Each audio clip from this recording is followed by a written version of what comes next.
Hello everyone, welcome back to my channel. আশা করি তোমরা সবাই ভালো আছো। আজকের দিনটা হলো মিড জানুয়ারির একটা দিন। হ্যাঁ, আমরা যাচ্ছি। দেখা যাচ্ছে না, আমরা যাচ্ছি শ্যামবাজার। বাড়ি থেকে ডিসাইড করে বেরিয়েছিলাম যে আমরা প্রথমে শ্যামবাজার যাব, কিন্তু আমরা এসে পড়লাম বড়বাজারে। এই জায়গাটা শুধু একটা মার্কেট না, এটা একটা অনুভূতি, একটা ইতিহাস আর একসাথে হাজারটা গল্পের মেলন।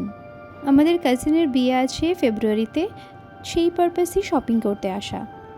এখানে চারদিকে প্রচুর ভিড়, সরু গলি, কিন্তু এনার্জি একদম হাই। এই যে দোকানগুলো দেখছেন, এগুলোর অনেকগুলোর বয়স 50-60 বছর, কিছু তো তারও বেশি। প্রজন্মের পর প্রজন্ম ধরে একই ব্যবসা চালিয়ে যাচ্ছে। এখানে সব কিছুই পাওয়া যায়, কাপড়, মশলা, প্লাস্টিক, গিফট আইটেম, কি নেই বলুন তো। আর সেই কারণেই একদম মাঝখানে রয়েছে বিশ্বকর্মা দেবের এক মন্দির। বড়বাজারের শুরুটা হয়েছিল বহু বছর আগে, যখন কলকাতা ধীরে ধীরে একটা ব্যবসায়িক শহর হয়ে উঠছিল। মারওয়ারি ব্যবসায়ীরা এখানে এসে তাদের ব্যবসা শুরু করেছিল। সো এই হোলসেল মার্কেট থেকে আমি কিনে নিলাম একটা পেয়ার অফ স্লিপার্স। বেশি দাম না, মাত্র 399 টাকা। ভীষণই কিউট, তাই না?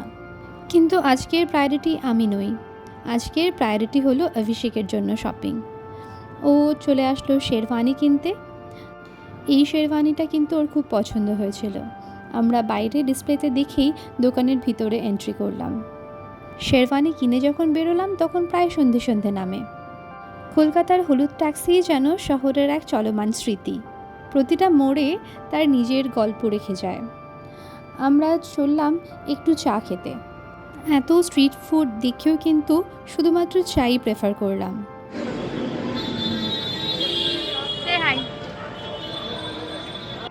মাটির ভাঁড়ে চা খেয়ে একটা বাস ধরে আমরা চলে আসলাম কলেজ স্ট্রিট এরিয়ায়। এখানে একটা স্ট্রি লেদার্স আছে, আর সেখান থেকে অভিষেক বলল কয়েকটা জুতো কিনবে। আমাকে যদি বলো শপিং করতে যেতে, আমি কিন্তু রাজি।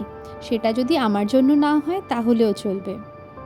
আমার বিভিন্ন জায়গাতে ঘুরে জিনিসপত্র দেখতে খুব ভালো লাগে, আর যখন সব কিছু এরকম ডিসপ্লে করা থাকে তখন তো তার আলাদাই ব্যাপার। এরপর চলে আসি পাঞ্জাবি খাজানাতে। এখান থেকে অভিষেক কয়েকটা পাঞ্জাবি আর শেরওয়ানি কিনলো পুরো বিয়ের সিজনটাতে পরার জন্য।